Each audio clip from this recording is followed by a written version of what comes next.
सभी साथियों को राम राम नमस्कार। सभी साथियों को मैं आपका रीजनिंग एजुकेटर नितिन पांडे आप सभी का स्वागत करता हूं इस इवेंट में, जहां पर मैं आपके साथ जुड़ चुका हूं इस एसजीआई कॉम्पिटिटिव क्लासेस के इस इवेंट के माध्यम से। आप सभी को बताना चाह रहा हूं कि आपकी एसएससी सीजीएल की जो वैकेंसी है वो बहुत जल्दी आपका कैलेंडर आने वाला है और 2025 आपके लिए बहुत ज़्यादा इंपॉर्टेंट होने वाला है। तो जितने भी साथी यहाँ पर पहली बार जुड़ रहे हैं इस चैनल पे, सभी लोग चैनल को सब्सक्राइब कर लें ताकि एसएससी से जुड़ी हुई हर इंफॉर्मेशंस आपके पास पहुंचती रहे।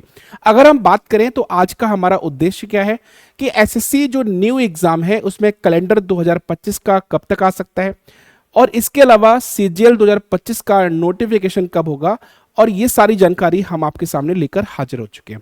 तो अगर हम बात करें सबसे पहले कैलेंडर की, तो कैलेंडर जो आपका है, देखिए अगर हम बात करें पहले नोटिफिकेशन की बात से पहले हम लोग यहां पर कैलेंडर की बात करते हैं।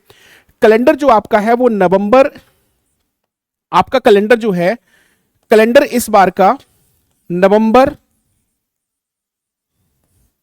कैलेंडर कब की बात कर रहे हैं हम, अगर तो कैलेंडर जो आपका है वो आपका नवंबर के लास्ट वीक तक आने की पूरी पूरी उम्मीद है, या फिर आपका ये मैक्सिमम जाएगा दिसंबर के फर्स्ट वीक तक। दिसंबर के फर्स्ट वीक तक आपका ये कैलेंडर आने की पूरी पूरी उम्मीद है, क्योंकि हर साल का लगभग जो आपका कैलेंडर आता है एसएससी का, जिसमें आपका सीएचएसएल का एग्जाम होता है, सीपीओ का एग्जाम होता है, आपका सीजीएल का एग्जाम होता है, एमटीएस का एग्जाम होता है, तो कई सारे एग्जाम एसएससी के थ्रू जो होते हैं वो पूरा कैलेंडर आपका नवंबर के महीने में मैक्सिमम टाइम पर आते हुए देखा गया है। तो इस बार भी उम्मीद यही है कि इस बार भी कैलेंडर आपका 2025 का वो नवंबर के माह के अंत तक या दिसंबर माह के फर्स्ट वीक में कैलेंडर जारी हो जाएगा। अब यहां पर अगर हम बात करें नोटिफिकेशन सीजीएल 2025 का वो कब तक देखने को मिलेगा, तो यहां पर मेरे पास कुछ डेटा है, उस डेटा को यहां पर देख लीजिएगा। सीजीएल 2021 की अगर हम बात करें तो सीजीएल 2021 में आपका जो जो जो आपका नोटिफिकेशन आया था वो 23 दिसंबर 2021 में आया था, और पेपर जो हुआ था वो 11 अप्रैल को हुआ था। सीजीएल 2022 की बात करें तो ये आपका 17 सितंबर 2022 में आया था, और पेपर इसका 1 दिसंबर में हुआ था। 2023 की बात करें तो 3 अप्रैल को इसका नोटिफिकेशन आया था और 14 जुलाई को इसका पेपर हो गया था।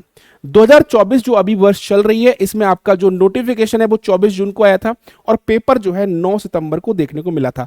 तो यानी कि यहां पर भी आपको लगभग 3.5 महीने का समय मिला था नोटिफिकेशन आने के बाद। यहां पर आपको 2.5 महीने का समय मिला था नोटिफिकेशन आने के बाद। यहां पर आपको 3.5 महीने का समय मिला था नोटिफिकेशन आने के बाद, और यहां पर भी आपको लगभग 3.5 महीने का ही समय मिला है। यानी कि आपको नोटिफिकेशन जो आपको मिलता है नोटिफिकेशन के बाद लगभग आपको 3.5 महीने का समय मिलता है। कैलेंडर तो आपका इसी महीने के अंत तक जारी हो जाएगा, लेकिन जो आपका नोटिफिकेशन है वो कब आएगा, तो देखो पहले जो नोटिफिकेशन है वो आता है सीएचएसएल का। सीएचएसएल का नोटिफिकेशन आता है। सीएचएसएल के बाद अगर हम बात करें तो फिर आपका नोटिफिकेशन जो आता है, सीएचएसएल का नोटिफिकेशन सबसे पहले आएगा।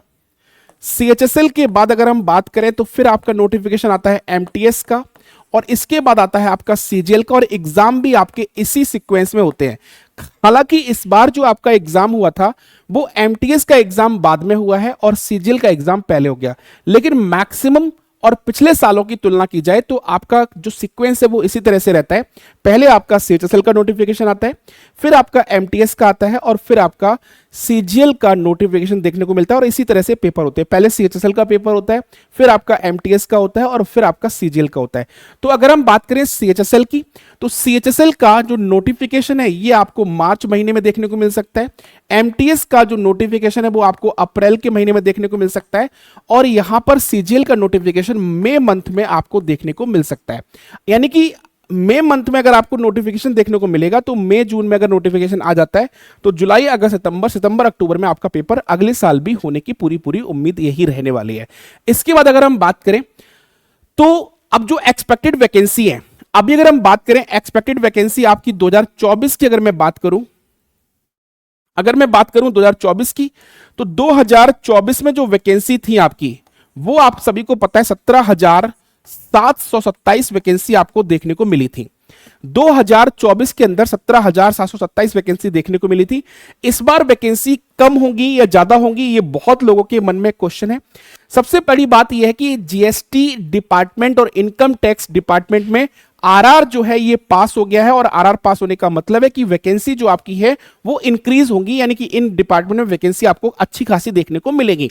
और जब वैकेंसी आपको अच्छी खासी देखने को मिलेगी तो अगले साल जो आपका 2025 रहने वाला है, इसमें आपकी वैकेंसी लगभग 10 से 12 हजार वैकेंसी आपको देखने को मिल सकती है। इससे ज्यादा भी मिल सकती है, और जो डिपार्टमेंट है उनमें भी उन्होंने अब वैकेंसी इंक्रीज की है। तो उम्मीद ये मान के चलिए कि 10,000 के पास आपको वैकेंसी देखने को मिलेगी, क्योंकि जो एसएससी का क्राइटेरिया रहा है वो यही रहा है कि एक साल वैकेंसी ज्यादा करते हैं, फिर थोड़ी कम कर देते हैं, फिर ज्यादा करते हैं, फिर कम कर देते हैं। मैक्सिमम क्राइटेरिया यही फॉलो करते हैं। और इस बार 17,727 वैकेंसी थी, और अभी भी आपको पता है कि वैकेंसी और इंक्रीज हो सकती है, और ये वैकेंसी 19,000 20,000 तक वैकेंसी जा सकती है 2024 की।